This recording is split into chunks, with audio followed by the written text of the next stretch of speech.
Welcome uli sa aking channel, MG's Vlog. Papakita ko lang sa inyo guys yung bahay. Ito, kulang na lang ng kalakat guys. Tsaka nagbutas na rin pala si Papa para sa CR.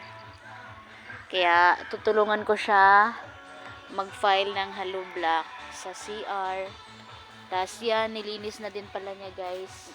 Marami pa pala kaming kailangang linisin, dadamuhan. Ayan. Kailangan malinis namin lahat yan guys. Ayan.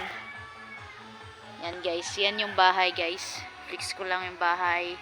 Papakita ko sa inyo sunod pag mayari na yung bahay. Kung ano yung kalalabasan. Kaya ayan. Ito na guys. Ito na yung pinagpaguran ng kapatid ko.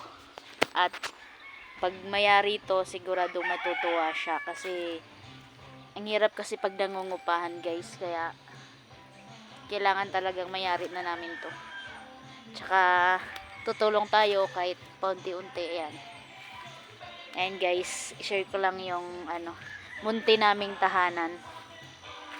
Kaya pag nayari na to, ipapakita ko sa inyo yung finish guys. Yan, yan.